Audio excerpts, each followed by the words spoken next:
À présent, nous allons pendant presque une heure échanger sur la stratégie des entreprises de données de santé pour l'écosystème des données de santé. J'appelle les intervenants à la table ronde. Alors, comme je ne les connais pas tous physiquement, peut-être, voilà, je crois que chacun pourra peut-être se présenter. Enfin, j'en connais certains. Alors, les micros sont normalement activés. Alors, de la gauche à la droite, pour les personnes que je connais, professeur Geneviève Chêne. Bonjour, asseyez-vous. Vous êtes professeur en santé publique au CHU de Bordeaux et à l'INSERM également. Carole Dufouille, voilà, vous êtes chargée de mission à la Direction générale de la recherche et de l'innovation à la DGRI. Ensuite, Anaël Paris, voilà, chargée de mission à la Direction générale des entreprises à la DGE. Professeur Olivier Stechen, voilà. Oh, excusez-moi, j'ai fait une bêtise. Hop. Vous êtes professeur en médecine interne à la PHP et membre de. Vous êtes vous siégez à l'autorité de santé, si je comprends bien. Je vous vois autorité de santé. Je ne sais pas pourquoi. C'est un bug. On est bien d'accord. J'étais surpris. Guillaume Avrin, coordinateur national pour l'intelligence artificielle à la Direction générale des entreprises. Et Gérard Raymond, président de France Asso Santé. Et madame, si vous voulez vous présenter. Du coup, c'est moi le bug sur la slide et je représente la Haute Autorité de Santé. C'est ça, mais oui, qu'est-ce qui se passe? Excusez-moi, tout d'un coup, oui. Mais bien entendu, évidemment. Excusez-moi, je vous prie de m'excuser. Présentez-vous si ça ne vous ennuie pas, du coup. Pas de souci, il y a un je suis problème adjointe à la directrice de l'évaluation et l'accès à l'innovation. Voilà, excusez-moi, je ne sais pas pourquoi, où est le… Bref. Voilà. Bon, on va commencer avec vous, Carole Dufouille. Bon, on sent un vrai dynamisme sur les entrepôts de données de santé depuis quelques années. Qu'est-ce qui a changé? Qu'est-ce qui justifie cet engouement? Qu'est-ce qu'on peut en attendre vu de votre administration? Alors, effectivement, il y a un engouement. Alors, il faut dire que la France est un tout petit peu en retard par rapport à d'autres pays, en particulier les États-Unis, où il y a des travaux sur les entrepôts depuis longtemps. Alors, je pense qu'il y a différentes raisons qui font qu'il y a un engouement. Il y a des raisons techniques qui font qu'on peut faire des entrepôts de données de santé. Et puis, il y a des initiatives comme l'appel à projet EDS qui fait que on sent une dynamique dans le pays et que ça donne envie à plusieurs hôpitaux ou groupements d'hôpitaux de s'engager dans des travaux autour des EDS. En termes de recherche, c'est vraiment des perspectives nouvelles et complémentaires de ce qui peut exister. Les EDS ne vont pas se substituer à des dispositifs de recherche qu'on connaît bien, comme les registres ou les cohortes, mais ça apporte des choses nouvelles et avec des masses de données, bien sûr, parce que les EDS permettent de structurer les données pour qu'elles soient utilisables pour la recherche. Donc, c'est vraiment très complémentaire des dispositifs existants. Ça ouvre des champs nouveaux et donc, c'est des perspectives extrêmement intéressantes en termes de recherche et d'outils à la fois pour la recherche étiologique ou et aussi pour la surveillance et la santé publique. Est-ce que vous avez été, comme moi, frappé par la diversité et justement le ciblage pertinent en termes de priorité de santé publique par différents projets médicaux et de santé qui nous ont été mis en avant dans le cadre des projets des lauréats? Alors, j'étais frappée un petit peu plus tôt que vous parce que je connaissais les lauréats. Bien sûr. Mais oui, j'ai été frappée et je trouve que ce qui est assez intéressant, c'est qu'il y a quand même, on voit des choses communes entre les différents lauréats autour de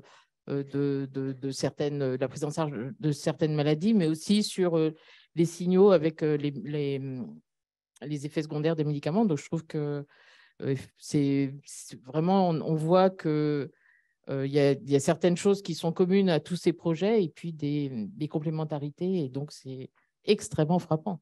Complètement. Geneviève Chêne, vous êtes professeure de santé publique à Bordeaux, hein, mais vous avez été également la dirigeante de Santé publique France. À ce titre, quelle perspective d'usage vous imaginez demain pour les entrepôts de données de santé pour la conduite, je dirais, des travaux des agences sanitaires et une vraie stratégie en matière de santé et de prévention. Alors d'abord, bonjour et merci beaucoup pour l'invitation. C'est vrai que c'est très impressionnant de voir les entrepôts de données de santé. En effet, en tous les cas, les lauréats, donc forcément, c'est le gratin des entrepôts de données de santé d'aujourd'hui en France, mais aussi vraiment la richesse des travaux et en particulier en recherche clinique et sur les parcours de soins. Alors, je vais utiliser mon expérience, mais je ne parle pas au nom de Santé publique France, je parle au nom de moi-même, enseignante en santé publique à Bordeaux, et aussi pour remettre dans le contexte et vous donner quelques exemples concrets. Effectivement, un entrepôt de données de santé, et donc moi je vais me concentrer sur la partie santé publique ou santé des populations, et le potentiel que présentent ces entrepôts pour ça. Un entrepôt de données de santé, par définition, ou en tous les cas ceux qu'on a vus principalement aujourd'hui, c'est des entrepôts de données qui sont à l'hôpital, donc des personnes qui viennent à l'hôpital. Ils ne représentent évidemment que cela, c'est déjà énorme, mais ça ne représente pas l'ensemble de la population comme on souhaiterait dans une perspective de santé publique. Et par ailleurs, ils sont assez pauvres, et ce n'est pas un reproche du tout, c'est ainsi en déterminants de santé. On a déjà évoqué le tabac, l'alcool, les addictions en général ou encore la nutrition, par exemple. Mais ils sont aussi pauvres en données sociales, données environnementales. C'est ainsi. Par ailleurs, l'évolution de la recherche épidémiologique depuis une dizaine d'années, il y a eu un vrai changement de paradigme qui fait qu'on utilise de plus en plus les données pour la recherche avant de créer des nouvelles enquêtes ou des nouvelles études. Et donc, on voit bien que les entrepôts, ils regroupent des données massives en santé qui sont aussi un levier, un atout très important pour la recherche en général, avec des données cliniques, biologiques, mais aussi d'auto-évaluation des patients, je l'ai entendu. Et donc, deux exemples concrets où on peut construire à partir de ça pour la santé publique. Le premier, en effet, c'est pour la surveillance, pour renforcer les systèmes de surveillance qui existent, qui sont déjà extrêmement riches, et où ces données massives peuvent permettre d'identifier des signaux faibles précocement, comme on l'a vu avec des exemples de pharmacoépidémiaux, mais pourquoi pas aussi l'utiliser, par exemple, pour des signaux faibles ou renforcer les systèmes de surveillance d'infections respiratoires graves dont l'étiologie n'est pas identifiée, par exemple, mais aussi autour de zones qui sont exposées à des événements extrêmes. La situation de canicule, par exemple, ou des situations de feux de forêt ou de méga feux de forêt, comme ça pourrait arriver de plus en plus, malheureusement, dans l'avenir. Donc ça, c'est un cas d'usage particulier. J'en ai entendu plein d'autres et on voit bien toute la créativité aussi de l'animation nationale autour des EDS. Et puis, l'autre sujet ou l'autre possibilité qu'on peut voir assez facilement, c'est l'enrichissement potentiel de ces données par des données qui existent ailleurs et pour lesquelles, avec une clé d'appariement, des données environnementales recueillies dans un cadre réglementaire, des données sociales, on peut de cette manière-là aussi identifier prospectivement des clusters, par exemple, de maladies graves, des regroupant à des échelons géographiques et puis superposer avec des cadres, avec des cartes de gradient social, des cartes de gradient environnemental ou de données environnementales, pollution atmosphérique, bruit. Et tout à l'heure, Stéphanie a bien souligné l'importance de l'animation nationale des entrepôts de données de santé. Il y a aussi eu un appel à projet récent entre la plateforme des données de santé HDH et puis le Green Data Forest, c'est-à-dire le regroupement des données environnementales, qui là aussi, autour de 4 projets lauréats, et on peut espérer qu'il y en ait d'autres, crée aussi une animation nationale, parce que l'ensemble de ces projets et de ces données, de cette perspective, elle est complexe pour des raisons scientifiques, techniques, réglementaires. Et évidemment, c'est tout l'ensemble de cette animation scientifique, et tout en faisant en sorte que chaque projet garde sa propre identité.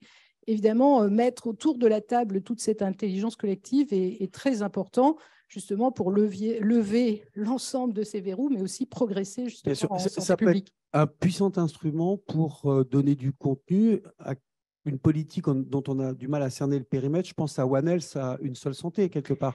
Alors, ça, vous avez… Donc, on va encore un cran plus loin et effectivement, on pourrait tout à fait rêver ou avoir la vision, et ce n'est pas un rêve totalement inatteignable, de pouvoir aussi faire le lien avec des données de santé animale et de mettre en lien des indicateurs de santé humaine et des indicateurs de santé animale, par exemple, dans un territoire, et pourquoi pas aussi des indicateurs de l'écosystème écologique.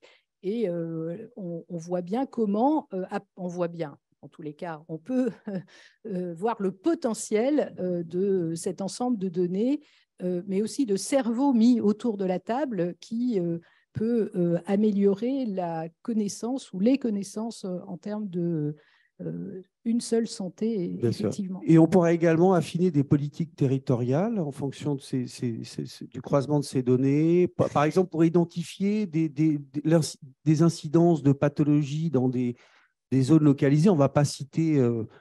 Non, c'est exactement, voilà. c'est exactement ce que vous dites. C'est-à-dire que l'idée avec les entrepôts de données de santé, c'est de pouvoir repérer des agrégats en fait, de cas de maladies spécifiques.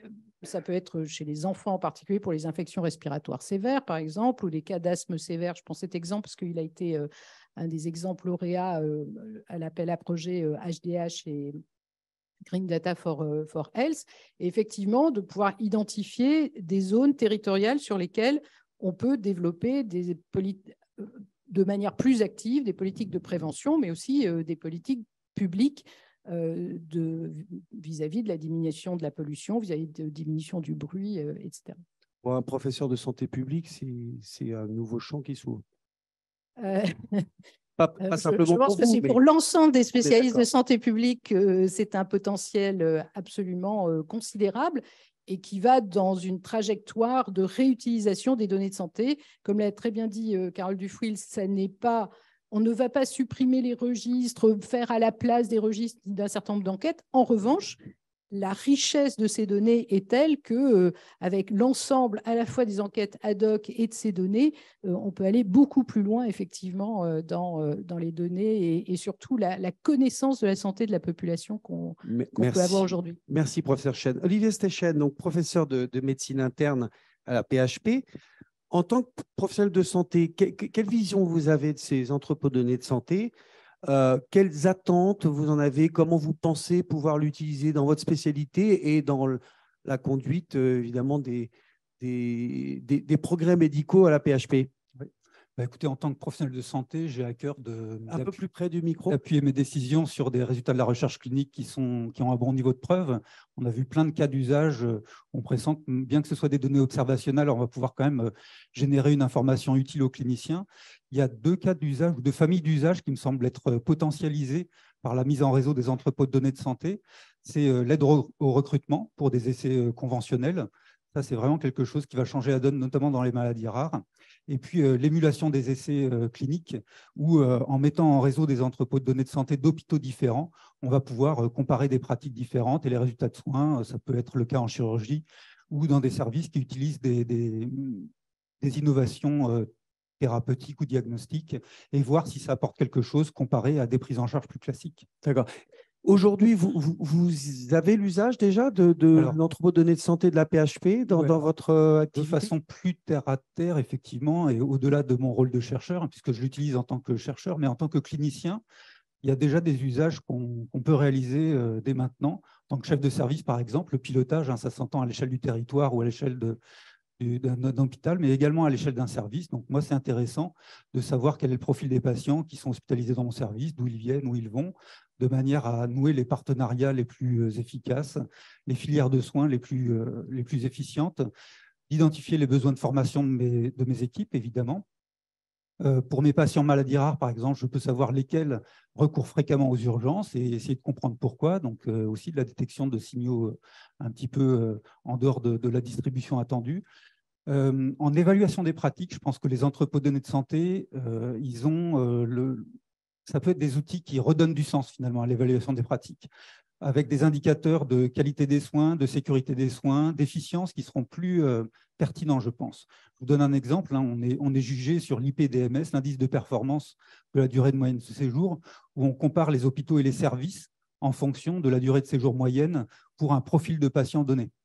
Le problème, c'est que les catégories de patients qui sont comparées, qui sont utilisées finalement pour calculer ces DMS, elles sont très hétérogènes en fait. Elles ne rendent pas compte de la diversité biomédicale des patients, et en enrichissant la stratification des séjours avec les données de l'entrepôt, on pourra mieux rendre compte de cette diversité biomédicale et inclure également des déterminants qui sont complètement passés à la trappe pour le moment, et c'est très frustrant, de précarité, de fragilité, qui ont un impact sur la durée moyenne de séjour et pas du tout pris en compte par les IPDMS actuels. Sachant que ces IPDMS ont des conséquences sur l'environnement économique du service ou pas? Bah, déjà, il y a quelque chose de symbolique. Il y a une meurtrissure, évidemment, à être jugé mauvais élève parce qu'on a des patients qui restent longtemps. Et voilà, les entrepôts de données de santé, je pense, vont redonner du sens à la démarche même, à la démarche qualité, en fait, en l'outillant de façon efficace. Et puis, un dernier point, mais là, on est plus dans la prospective, c'est tous les outils d'assistance qu'on peut attendre. Ça a été évoqué dans certains projets, en tirant profit, grâce aux entrepôts de données, de l'expérience passée, notamment avec les outils d'intelligence artificielle, on peut imaginer avoir des assistants qui nous permettent de formuler des hypothèses diagnostiques plus pertinentes, de mieux stratifier le pronostic des patients, éventuellement pour des patients dont la situation est en dehors des recommandations et pour lesquels on ne sait pas très bien quel traitement adopter, s'appuyer sur l'expérience passée avec des patients similaires. Et là aussi, les réseaux d'entrepôts de données seront intéressants puisqu'ils vont nous permettre d'élargir ce recours à l'expérience, non pas à l'expérience personnelle ou celle du service, mais à l'expérience partagée de façon plus large. Évidemment, il faut que tous ces outils soient validés. Et là, on reboucle un petit peu sur ce que je disais au départ, c'est-à-dire que les réseaux d'EDS, finalement, en mettant à disposition des cliniciens dans certains services ou dans certains hôpitaux ces outils et puis dans d'autres non, permettront de comparer finalement l'amélioration, les résultats de soins et l'amélioration apportée par les outils. Mais suivre tous ces outils de pilotage, est-ce que ce n'est pas trop chronophage pour un clinicien qui doit quand même passer du temps avec ses patients? Ça me permet au contraire de mieux distribuer mon temps, de mieux utiliser mon temps, de l'accorder aux patients qui en ont le plus besoin et pour les dimensions de leur santé qui sont les plus… Mais est-ce que vous avez malgré tout besoin de talent et de compétences, je dirais, en data science c'est évident. qui manque dans votre service et dans l'établissement? Comment est-ce que… Voilà. Est-ce que parfois c'est une limite? Typiquement, vous voyez l'usage que je vous ai évoqué de pilotage du service, de l'activité du service.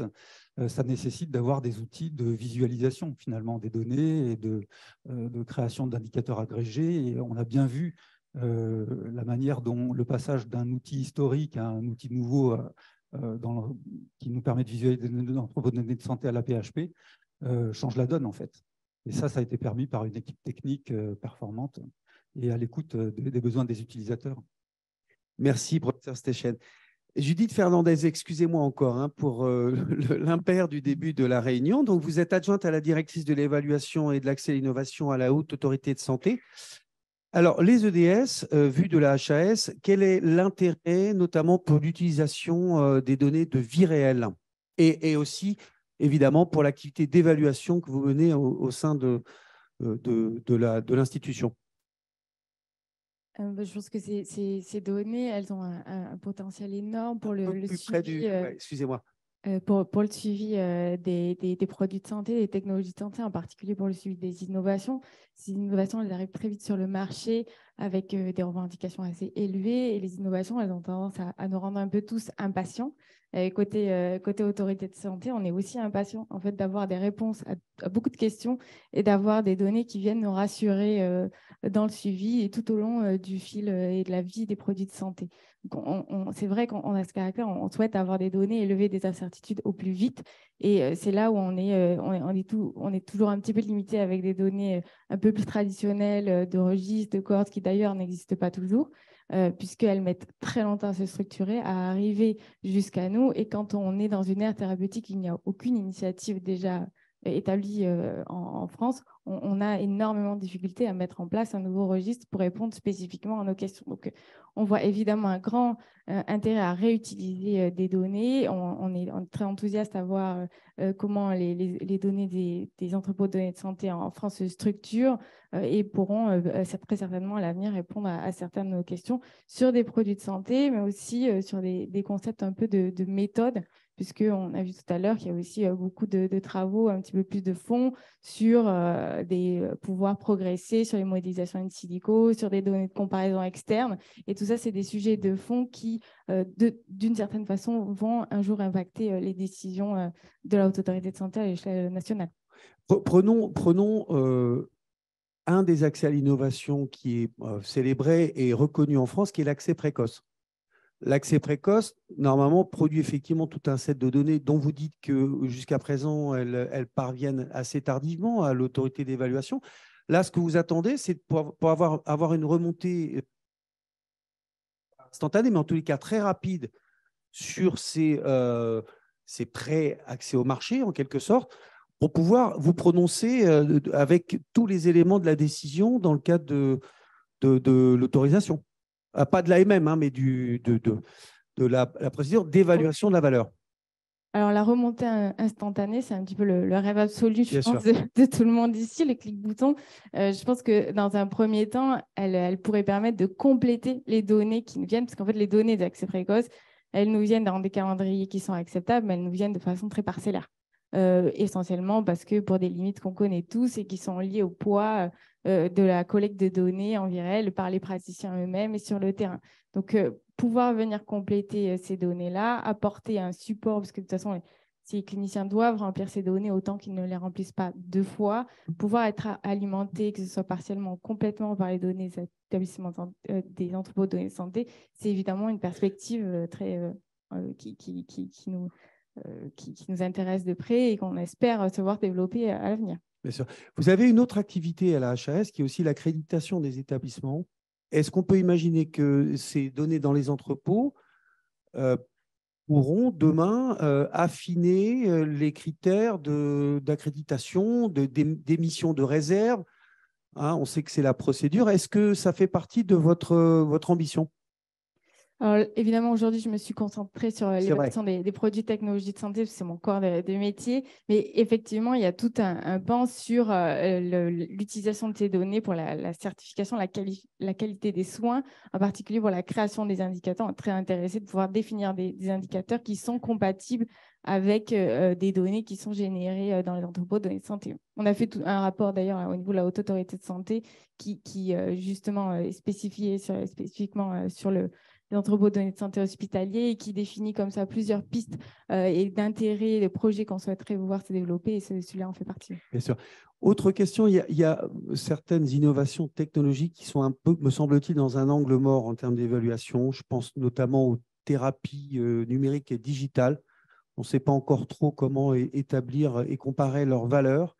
Est-ce que là encore, ces données de vie réelle peuvent je dirais, apporter une vision plus fine, plus dynamique, justement, de l'impact de ces dispositifs innovants?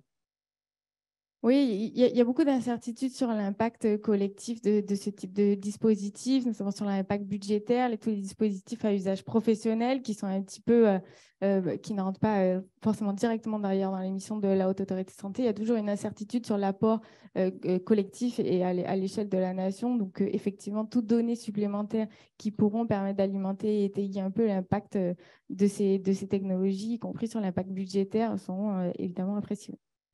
Alors, excusez-moi, hein, je vais jusqu'au bout, mais la HAS produit également, en lien avec les sociétés savantes et les conseils nationaux professionnels, des recommandations de prise en charge.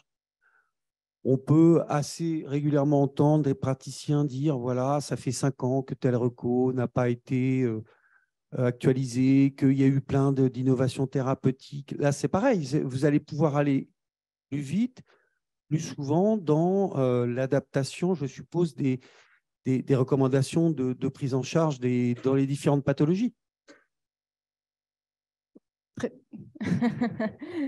Très certainement, ça ouvre un champ des possibles qui est très large et on est de toute façon, les données qui arrivent, elles peuvent servir à suivre nos évaluations, suivre les conclusions et les recommandations qu'on fait sur le terrain, mais elles viennent aussi pour contextualiser nos travaux, alimenter le programme de travail. Donc, toute donnée supplémentaire qui nous permet d'avoir une meilleure image de la pratique clinique en France nous servira très certainement à ajuster notre programme de travail et à formuler, à mettre à jour peut-être nos recommandations. Vous êtes assez staffé en talents et compétences justement de data science, data mining?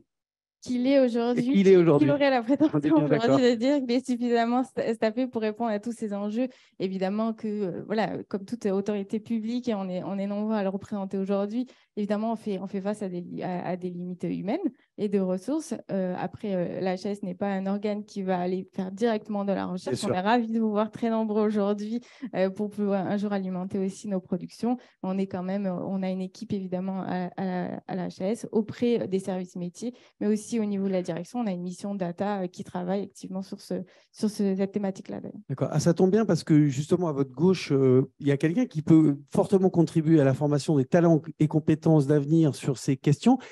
Et là, l'idée, c'est de vous poser une question plus ciblée sur les entrepôts de données de santé. Vous êtes coordinateur national pour le développement de l'intelligence artificielle, évidemment pas simplement dans le champ de la santé. Cela étant, comment est-ce que vous pensez que ces entrepôts de données de santé ont vocation à faire progresser l'intelligence artificielle et comment, selon vous, Guillaume Avrin? Merci beaucoup pour cette question. Bonjour à toutes et à tous. Je suis ravi de participer à cette table ronde. Effectivement, je pense que, bien entendu, ces entrepôts de données de santé ont vocation à permettre de développer et d'évaluer les systèmes d'intelligence artificielle. En fait, ça va se faire tout au long du cycle de vie de l'IA. On peut assez naturellement penser que c'est essentiellement la phase d'apprentissage, la phase d'entraînement des algorithmes d'intelligence artificielle qui sont concernés par la nécessité de regrouper et de mettre à disposition des bases de données de santé. Mais en fait, on en a besoin également, donc au-delà de la phase de mise au point, on en a besoin pour procéder à l'évaluation de conformité, à obtenir l'autorisation de mise sur le marché, par exemple, d'un dispositif médical qui intégrerait de l'intelligence artificielle. On a besoin de constituer un dossier de marquage CE avec un volet technique pour lequel on va devoir effectuer des évaluations techniques sur des données de santé qui ont été qualifiées, annotées auparavant, et puis une partie évaluation clinique également. Une fois qu'on a obtenu le marquage CE, on peut avoir éventuellement du benchmarking réalisé par les utilisateurs finaux de ces technologies d'intelligence artificielle pour pouvoir choisir en connaissance de cause parmi les différentes technologies qui existent sur le marché. Peut-être une phase de recette au sein d'un hôpital, par exemple, qui voudrait utiliser un système d'intelligence artificielle. Et puis, tout au long, ensuite, une fois que vraiment le système d'intelligence artificielle est déployé pour le monitoring de ses performances, il peut être d'ailleurs doté d'une capacité d'apprentissage continu, de lifelong learning, qui pourrait nécessiter de s'assurer qu'il n'y a pas justement de dérive au cours du temps. Mais même si, sans parler de ces régressions de performance, on peut avoir ce qu'on appelle des dérives conceptuelles, parce que c'est le contexte d'utilisation de ce système intelligent qui évolue. Donc, il y a besoin d'évaluer finalement et d'entraîner, on peut dire, à plusieurs étapes du cycle de vie du système d'intelligence artificielle et donc d'accéder à ces données de santé.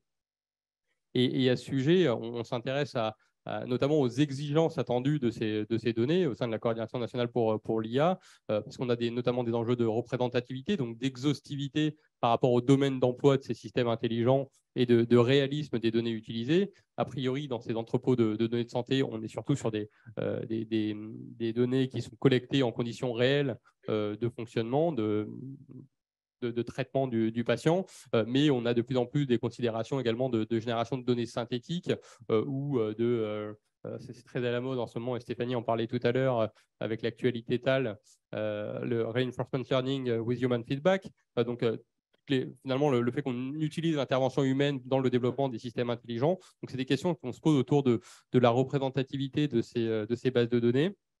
Et il y a ce que j'appelle le holisme de la donnée, c'est-à-dire le fait que le tout soit supérieur à la somme des parties. Alors, en fait, il y a vraiment une nécessité de regrouper les données.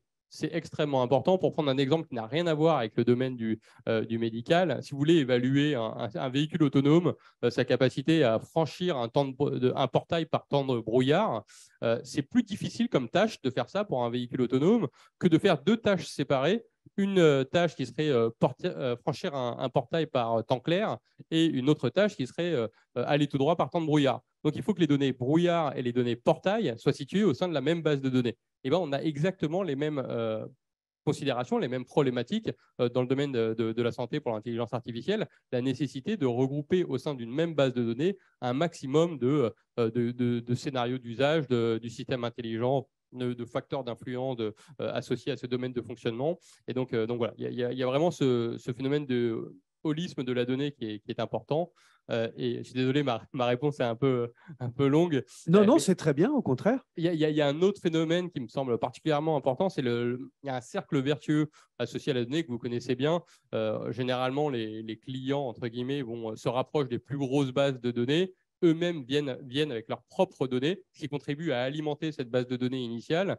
Et on ne peut pas se permettre il y a des enjeux de souveraineté associés à ce cercle vertueux de la donnée de santé, de la donnée en général pour l'intelligence artificielle. Donc, il y a un enjeu stratégique au niveau de la coordination nationale pour l'IA à ce sujet. D'accord. Vous deviez évoquer aussi le projet TEF. De quoi s'agit-il? Donc, le projet TEF, Testing and Experimentation Facilities for AI. Je suis ravi de voir un collègue avec qui on avait travaillé sur le sujet à l'époque, Marc. C'est un ensemble de projets qui ont vocation à regrouper des acteurs au niveau européen pour proposer des services de test et d'expérimentation pour l'intelligence artificielle dans 4 domaines identifiés comme prioritaires par la Commission européenne: la santé, l'agriculture, l'agroalimentaire, les villes connectées et la production.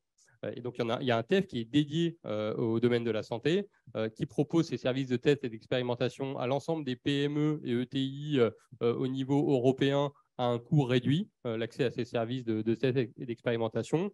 Donc, en fait, on a une première phase du projet qui a vocation à mettre en place les environnements de test, et la deuxième phase du projet qui a vocation à rendre accessibles ces services à l'ensemble de l'écosystème européen. Et donc, au niveau national, le TEF regroupe le CHU de Rennes, le CHU de Grenoble-Alpes, l'IHU Strasbourg, l'Université Grenoble-Alpes, le LNE qui pilote le nœud français, et le Health Data Hub qui intervient de manière transverse à l'ensemble des nœuds du consortium européen, justement pour assurer la bonne harmonisation des pratiques entre les différents nœuds des différents pays regroupés au sein du consortium. Donc l'idée, c'est vraiment d'être le bras armé de la Commission européenne pour tout le besoin d'évaluation des systèmes d'intelligence artificielle qui sont déployés sur le territoire européen, et en particulier des dispositifs médicaux intelligents en ce qui concerne le TEF santé. Alors, j'ai une question qui est un peu parallèle, mais qui, à mon avis, est connectée quand même. Le législateur français s'est prononcé il y a 2 ans ou 3 ans sur la garantie humaine en IA. Est-ce que c'est une exception française dans le cadre européen, ou bien est-ce que c'est, je dirais, ça fait partie, parce que ça rejoint ce que vous disiez tout à l'heure sur le fait qu'on ne peut pas faire du machine learning sauvage en santé, puisqu'il faut pouvoir conserver la maîtrise de l'outil et qui reste à la main de l'humain, quelque sorte. Tout à fait. Et il s'avère que dans la version actuelle de l'AI Act, on retrouve ces exigences d'implication de l'être humain dans la prise de décision automatique de l'intelligence artificielle à plusieurs niveaux. Mais en fait, c'était déjà, ce qui est intéressant, et il faut le garder en tête, dans le règlement sur les dispositifs médicaux qui existe actuellement, qui est déjà en vigueur, on a beau avoir l'être humain, par exemple sur la reconnaissance automatique de cancer dans des radiographies, on a beau avoir l'être humain qui va dire oui ou non par rapport à l'information qui est renvoyée par le système d'intelligence artificielle, pour déterminer la classe de criticité du dispositif médical, c'est comme s'il n'y avait pas l'être humain. Et c'est ça qui est particulièrement important à retenir, c'est qu'on a beau mettre en place des garanties humaines, des êtres humains autour de l'intelligence artificielle, on n'est jamais à l'abri que justement le niveau de performance de l'intelligence artificielle soit tellement bon qu'en fait on finit par faire confiance totalement à l'intelligence artificielle, ou alors parce qu'on est fatigué, on va relâcher un peu l'attention, etc. Et donc dans les évaluations que l'on met en place pour s'assurer qu'on peut déployer ou non ces technologies d'intelligence artificielle, finalement on fait comme s'il n'y avait pas l'être humain, pour avoir un niveau de garantie finalement sur la performance, sur la robustesse, sur la résilience du système intelligent qui soit assuré. Voilà, donc je pense que c'est une bonne pratique de développement. On est allé un peu plus loin, mais en même temps, on revient quand même, ça reboucle la nécessité effectivement de pouvoir s'appuyer sur les données structurées, ordonnées des entrepôts de données de santé, regroupées, comme vous le disiez, pour ça qu'on sache quels sont les agrégats pour obtenir quelle avancée de l'IA demain et après-demain, si j'ai bien compris, Ouais, hein, tout si à j'ai fait. bien résumé. Tout à fait. Super. Et pour vous donner peut-être, si vous me l'autorisez, un petit Bien aperçu sûr, bien sûr. de la stratégie nationale en IA. Donc, il y a le financement ou le cofinancement, l'accompagnement à la constitution de données pour l'entraînement ou l'évaluation de systèmes d'intelligence artificielle. Ça peut se faire à plusieurs niveaux. Dans le domaine de la santé, ça se fait en complète coordination avec David Senati, avec la stratégie santé numérique. On a également sur la stratégie cloud un appel mutualisation des données. Donc, qui peut également permettre d'accompagner la constitution, le regroupement de bases de données pour entraîner des systèmes d'intelligence artificielle. Et au sein de la stratégie pour l'IA, on va faire ces constitutions de corpus en lien avec son utilisation. Donc, par exemple, dans les TEF, c'est constitution de corpus de données de tests pour évaluer les dispositifs médicaux intelligents, mais on a d'autres dispositifs sur l'IA embarquée, sur l'IA de confiance, où ce serait plutôt pour le développement des systèmes d'IA que l'on constituerait ces bases de données. Voilà. Donc, il y a des dispositifs actuellement existants au sein de la stratégie pour accompagner ça. Merci Guillaume. On voit que tout ça est je dirais, un peu transversal et intercommunicant, hein, Est-ce que je peux globalement. rajouter un élément? Eh oui, bien sûr. Allons-y, mais rapidement quand même. On a beaucoup parlé de formation. C'est pour ça que je me permets Bien sûr. de réagir sur ça. Il y a également, donc, sur la stratégie nationale pour l'IA, 700 millions d'euros dédiés à la formation, à la fois des développeurs, enfin des spécialistes du développement de l'intelligence artificielle, mais aussi de ce qu'on appelle les IA plus X, donc les médecins, les pharmaciens, les avocats qui vont, ou autres formations, qui vont avoir une double compétence pour pouvoir développer ou utiliser des systèmes d'intelligence artificielle dans leur métier. Donc, il y a une opportunité aussi d'accroître le nombre de personnes disponibles sur le marché sur ces thématiques. Bah, c'est des bonnes nouvelles, tout ça. Anaëlle Paris, vous êtes chargée de mission à la DGE, DG des entreprises. Avec vous, pardon, excusez-moi. Ouais. Ça marche? Oui. 1, 2, 3, 4. Voilà. Et donc, avec vous, l'idée, c'est de voir aussi le levier que constituent les entreprises de données de santé pour la filière industrielle autour des industries de santé. Les startups qui doivent, je dirais, s'impliquer dans ce champ. Est-ce que ces EDS sont identifiés comme un levier de compétitivité, justement, pour cette dynamique économico-industrielle, et puis pour répondre aussi aux enjeux posés par le président de la République, faire de la France le leader européen en santé, notamment numérique? Oui, merci pour votre question qui, pour le coup, est vraiment au cœur de nos préoccupations à la Direction générale des entreprises, donc je disais avec Guillaume.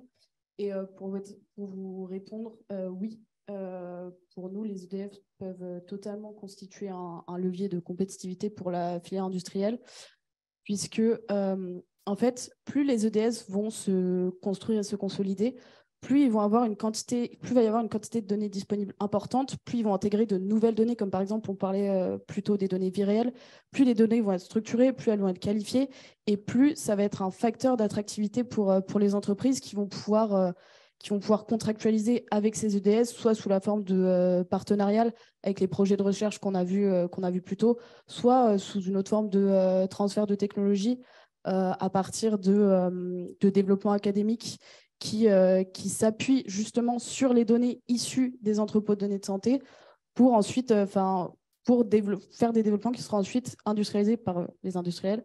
Et avec, dans le cadre de la SA en santé numérique, c'est vraiment cette logique collective qu'on essaye d'encourager et d'intensifier, cette logique de transfert de technologie, parce qu'en fait, elle est créatrice de synergies, notamment au niveau pour les industriels et les EDS. Les EDS vont à la fois s'appuyer sur l'expertise des industriels, parfois, je pense notamment à tout ce qui est enjeu de cybersécurité ou enjeu de structuration des données. Et en retour, les EDS vont leur donner des informations stratégiques pour orienter leur production, leurs produits, pour soit développer de nouveaux produits, soit améliorer des produits déjà existants, améliorer leur valeur, améliorer leurs bénéfices cliniques, améliorer leurs bénéfices médico-économiques, améliorer l'évaluation de tous ces dispositifs. Et Et c'est vraiment ça qui va permettre de faire du coup des dispositifs plus personnalisés, plus pertinents, plus personnalisables. Et on se retrouve dans la prévention notamment. Hein. Voilà, la prévention. On retrouve la médecine 5P qu'on a évoqué plus tôt également. Et sur la question de faire de la France un écosystème de start-up. Et je pense qu'en fait, ce que vous sous-entendez, c'est le fait qu'aujourd'hui, les industriels vont parfois chercher leurs données à l'étranger plutôt que dans nos EDS. Et ça, c'est un enjeu majeur. Et pour le coup, ça, c'est les raisons pour ça, les industriels sont assez concordants. On en parle souvent, notamment dans le cadre du GT financement. Il y a plusieurs raisons à ça. On les a identifiées. Il y a déjà un manque de transparence au niveau du processus de contractualisation. Il y a un manque d'harmonisation des grilles tarifaires. Il y a surtout un délai d'accès à la donnée qui est très important et qui, pour le coup, joue vraiment dans la décision de territorialité de là où on va chercher les données. Et il y a aussi un manque de qualité de la donnée. Et ce qu'on essaye de créer à l'échelle nous, côté État, c'est qu'on essaye de créer tout un écosystème, notamment via le financement avec la PEDS, mais il y a tout un écosystème qui se crée pour répondre à ces 4 enjeux et pour permettre ensuite de créer des incentives et des incentives pour qu'on aille chercher de la donnée en France et dans les entrepôts de données hospitalières. Complètement. On l'a vu avec la présentation des appels à projets, il y a déjà pas mal d'entreprises numériques qui sont associées. On a vu Synapse ou Semeya, par exemple, de mémoire en Nouvelle-Aquitaine. Est-ce que c'est suffisant? Est-ce qu'il y a assez d'entreprises numériques qui s'y sont engagées pour l'instant? Vous souhaiteriez plus? Comment vous souhaitez que ça évolue? Avec ma casquette DGE, je suis obligée de vous répondre que c'est jamais assez. Bien sûr. Mais oui, il y a déjà des partenariats qui sont créés. Mais moi, ce que je voudrais peut-être pour la prochaine vague, c'est que les EDS peut-être augmentent leur offre de services à destination de ces entreprises qui, elles, ne demandent qu'à… Avec la définition de la valeur qu'évoquait Stéphane. Voilà, exactement, avec la définition de la valeur. Et ça, c'est quelque chose qu'on peut aussi co-créer, mais c'est quelque chose qui a besoin d'être impulsé. Complètement. Et c'est ce qu'on essaye de faire d'ailleurs avec la PEDS. D'accord.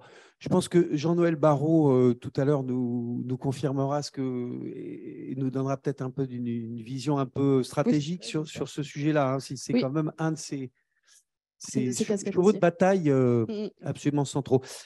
Merci à vous, Anna. On a oublié quelque chose, non? Non, je ne pense pas. D'accord. OK. On va maintenant aborder une troisième partie de cette table ronde sur la structuration du réseau, parce que c'est un mot qu'on a beaucoup entendu, du réseau des EDS à l'échelle nationale. Je me retourne à nouveau vers vous, Carole Dufouil. Non, mais M. Raymond peut parler tout de suite, mais M. Raymond est prévu, il le savait qu'il est prévu en fin de session, mais en général, c'est lui qui fait la conclusion magistrale, je précise. La création, on l'a évoqué, créer une doctrine et son importance pour la bonne exploitation de l'écosystème d'EDS homogène.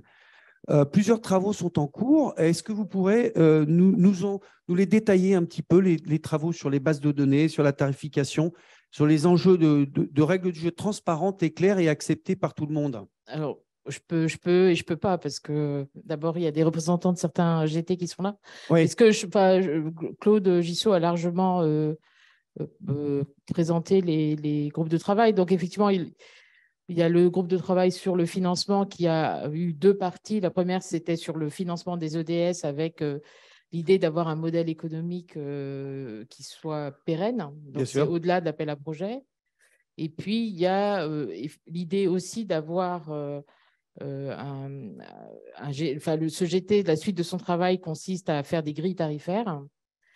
C'est un travail, on a fait pas mal d'auditions et on voit, pour certains, il y a vraiment des choses très, très structurées qui sont faites. On peut déjà avoir quelques tarifs ou pas? Ah ben non, non. Je ne donne pas le prix, moi. D'accord.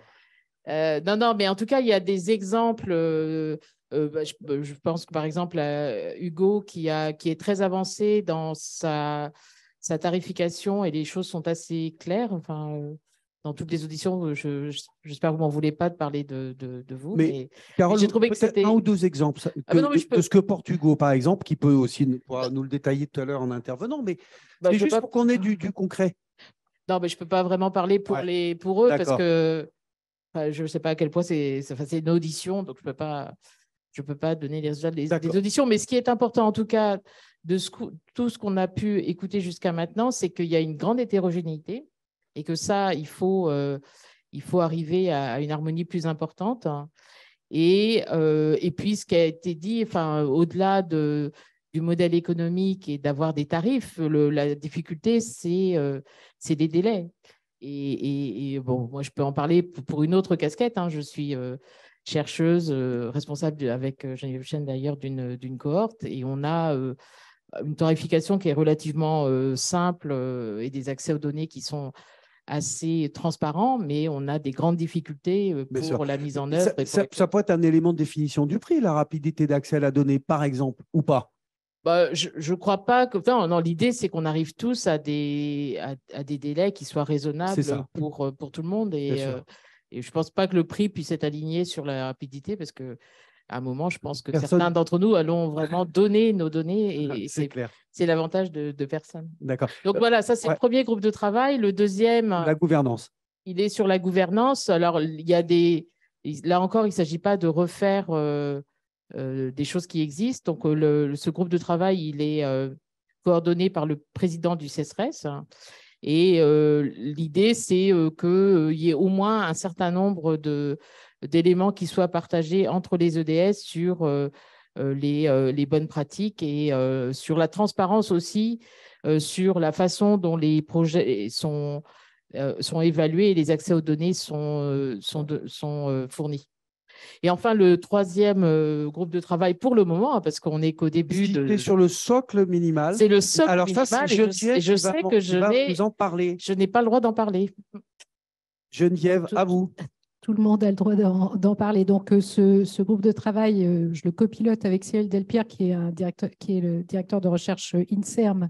J'en ai beaucoup dit que je pilotais ce groupe de travail. Donc, je fais évidemment avec lui. On est 8 membres d'horizons assez variés, santé, recherche, puis aussi ingénierie des données, avec donc une finalité qui a déjà été largement évoquée, de faciliter la mutualisation sur un certain nombre de projets au travers des entrepôts de données de santé, et aussi de faciliter aussi le croisement des données avec la base du SNDS. Et puis, on va accueillir à partir de mercredi les représentants des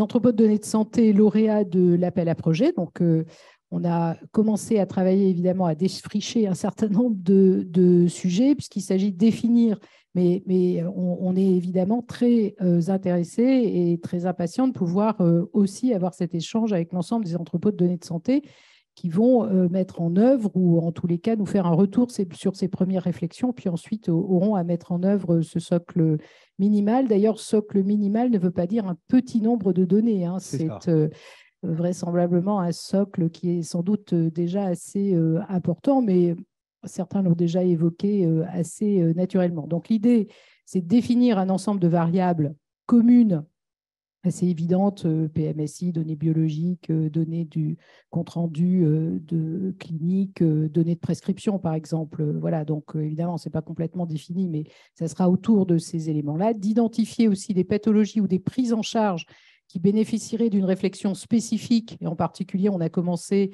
à voir ou à identifier une réflexion assez avancée côté 1K. Donc, je pense que l'ONCO-EDS doit être très impliqué dans ce sujet-là.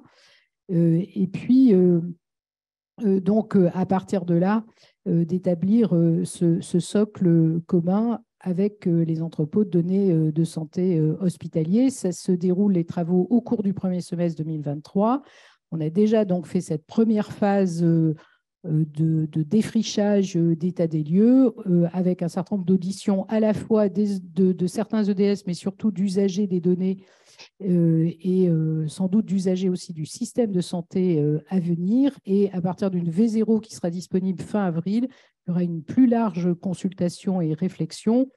Et d'ici la fin du premier semestre, on doit être en mesure de livrer à la fois cette V0 et aussi un rapport une note de synthèse pour l'usage avec des préconisations autour de ces données. Super, donc rendez-vous fin juin pour discuter de la première version du SOC qui évidemment va évoluer. Je suppose, il ne s'agit pas de le figer dans le marbre. Et je vous remercie de dire ça parce qu'effectivement, c'est ça l'idée, c'est de partir d'une première version. C'est ça. Et il va y avoir une consultation déjà un peu plus large, évidemment, pendant le deuxième trimestre. Et Bien ensuite, évidemment, elle évoluera Bien sûr. comme Et je tous les processus d'amélioration de la qualité. Exactement. Et je suppose que vous interrogerez notamment les cliniciens, et ça me fait la transition avec vous, Olivier Stechen, justement par rapport à ce socle commun de données. Quels sont un petit peu les enjeux que vous identifiez, vous, dans la récolte de ces données, dans la transmission, dans la qualification? Ça va vous compliquer la vie ou ça va vous la simplifier? Comment vous voyez les choses? En tant qu'utilisateur ou en tant que producteur? Les deux, mon capitaine. En tant qu'utilisateur de données, je ne sais pas, c'est difficile de répondre quand on ne connaît pas encore le périmètre de ce socle, mais je comprends qu'il est assez large et ça, c'est rassurant, effectivement, puisque d'expérience, on sait que le besoin en données, en fait, il est très dépendant du domaine clinique auquel on s'intéresse ou même de la situation clinique à laquelle on s'intéresse et des finalités du traitement, en fait. Est-ce que c'est pour du pilotage, de l'évaluation des pratiques, de la recherche, diagnostic, pronostic thérapeutique? Et donc, savoir qu'il y a un socle très large et que ce n'est pas une finalité en soi, mais que c'est finalement une démarche de travail, en fait. C'est ça. Mais vous attendez des sous-groupes, enfin, je veux dire, un ordonnancement quand même dans ces… Certainement qu'il faut que ce socle minimal il soit lisible et qu'on sache quel est le contenu des entrepôts de données de santé dans lesquels on va chercher les données pour répondre à nos questions cliniques. Après, pour répondre en tant que producteur de données, ce que je constate au quotidien quand je fais la visite ou quand je prends en charge mes patients, c'est qu'en tant que clinicien, on travaille avec des données qui sont imparfaites, très imparfaites, qui sont incomplètes, imprécises, parfois erronées. Je vous donne quelques exemples vraiment de bas niveau, mais qui parleront à tout le monde. Concernant l'identité du patient, qui est donc une donnée administrative, où on se dit qu'il n'y a aucun risque d'erreur. En fait, on constate tous les jours à l'hôpital qu'il y a des doublons, des triplés, des quadruplés d'identité, qu'un même patient peut avoir plusieurs dossiers, chacun ne comportant qu'une partie de la documentation de sa prise en charge. Et lors de la remontée dans les entrepôts de données de santé, évidemment, ça sera comptabilisé comme plusieurs patients, avec chacun seulement une partie de la prise en charge qui correspond à son état de santé. Donc ça, c'est des erreurs. Il faut travailler en amont des entrepôts. C'est un peu à ça que je veux en venir, bien sûr. Après, dans les données omises, j'ai entendu parler du poids de la taille. On se dit évidemment, ça sera dans le socle de données commun. En pratique, les gens à l'hôpital, ils ne sont jamais mesurés, jamais toisés. La taille qui est dans les dossiers de soins, c'est toujours une taille déclarative. Pour le poids, il n'est malheureusement pas recueilli aussi souvent qu'on en aurait besoin. Ça fait souvent défaut et il arrive parfois que lui aussi ce soit un poids déclaratif et sans qu'il y ait le moyen de faire la différence entre un poids déclaratif et un poids mesuré. Donc effectivement, il y a des vrais enjeux au moment de la collecte des données. Et puis pour vous donner une idée également de la mesure dans laquelle certaines données peuvent être imprécises, juste pour la qualification temporelle des données finalement, les repères chronologiques, ça c'est un combat au quotidien lorsqu'on fait la visite, de bien distinguer repères chronologiques absolus et relatifs, de demander aux étudiants ou aux médecins qui ne disent pas arrêt du tabac il y a 10 ans, parce qu'ensuite ça sera repris dans les dossiers d'une observation à l'autre pendant 10 ans, et donc ça finira par être complètement faux. Voilà, donc il y a des réels enjeux, je pense. C'est fou, parce que vous donnez des détails ultra pratiques, mais tellement évidents dans la cascade de déformation de l'information qu'il peut y avoir derrière. Si et donc, ces données qui sont dans nos systèmes d'information, sur lesquelles on s'appuie, mais avec le recul critique nécessaire, une fois qu'elles passent dans des entrepôts de données de santé, la possibilité de ce recul critique, hors contexte finalement, elle est plus limitée.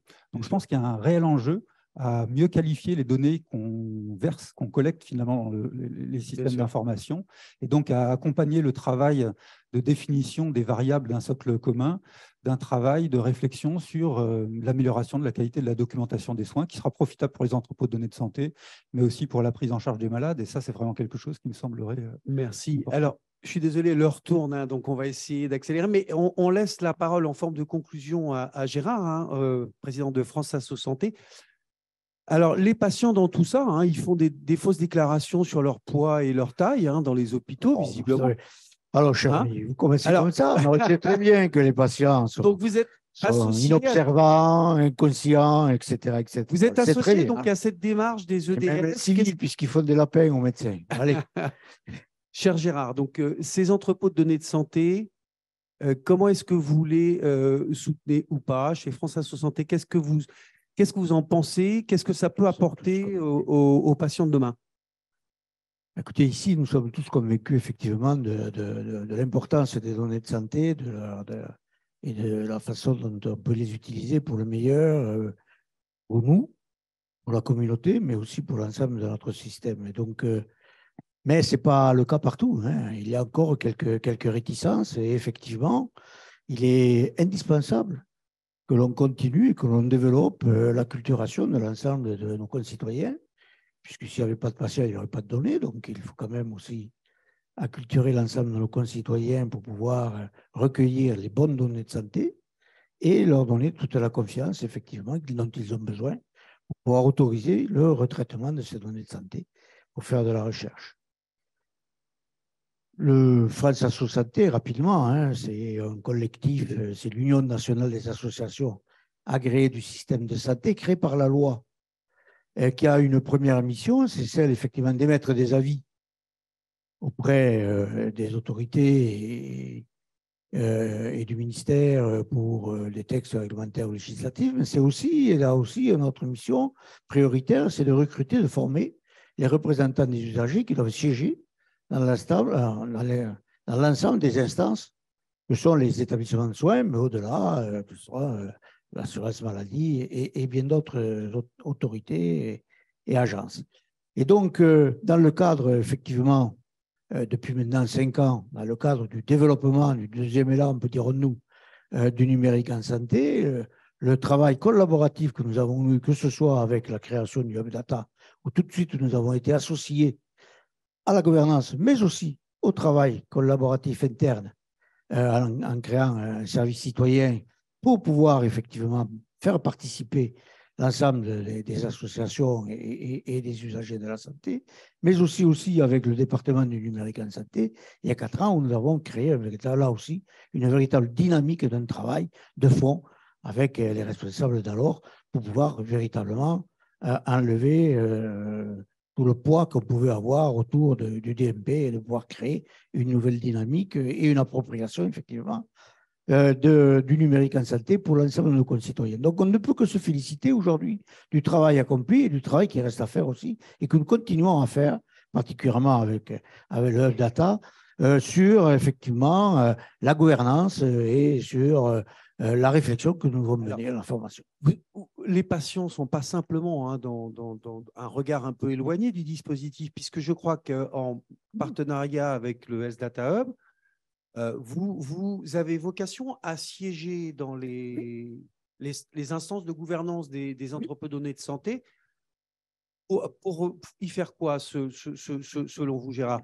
Tout simplement parce que cela a été un peu évoqué tout à l'heure, mais dans tous ces entrepôts de données de santé, il est important quand même qu'il y ait une éthique, qu'il n'y ait pas simplement un regard de chercheurs ou de professionnels de santé, on leur fait totalement confiance, mais il y a aussi un besoin de regard de la citoyenneté pour avoir cette totale confiance dans qu'est-ce que nous recueillons comme données de santé, quelles sont les études que nous faisons et comment effectivement l'information et la participation citoyenne se fait d'une façon régulière et d'une façon transparente et confiante. Donc voilà aussi dans sa mission France Assos Santé, eh bien, à travailler sur une fiche de mission des représentants des usagers en entrepôt des données de santé dont nous commençons à former des représentants des usagers pour siéger dans les comités stratégiques des entrepôts de données de santé. Et nous serons là aussi encore. Et pas simplement chez le lauréat des appels à projets. Hein, non, mais ils sont là. Donc, voilà, c'est l'occasion. Pour eux, mais pour les autres aussi. Et effectivement, je pense qu'au-delà du représentant des usagers dans les CDU ou les conseils de surveillance des établissements de soins, eh bien, il va falloir aussi des usagers dans le cadre des entrepôts de données de santé, parce que ça nous paraît extrêmement important qu'on soit partie prenante dans ce cadre-là et continuer par des initiatives, que ce soit au niveau de l'assurance maladie, mais aussi des structures et dans les établissements de soins, de continuer d'acculturer effectivement l'ensemble de nos concitoyens pour gagner cette confiance-là. Merci beaucoup, Gérard. Juste pour terminer, parce que quand même, on parle beaucoup aujourd'hui de la Convention citoyenne sur la fin de vie. Moi-même, membre du CESE, y ai beaucoup participé et je trouve que c'est tout à fait normal. Mais ce week-end, ici même, il y avait 70 usagers de la santé dans une conférence de consensus sur les données de santé, sur la réutilisation des données de santé. Et je trouve que cette vision aujourd'hui de participation des usagers de la santé sur des thèmes donnés avec les représentants des structures organisées de la société civile est une méthode qui me paraît pertinente pour pouvoir regagner la confiance de nos concitoyens. D'autres pourraient prendre exemple sur ça. À diffuser auprès des journalistes pour que tout non, le mais monde je profite soit parce au que courant. monsieur le ministre est là. Merci à tous les 7, on vous applaudit.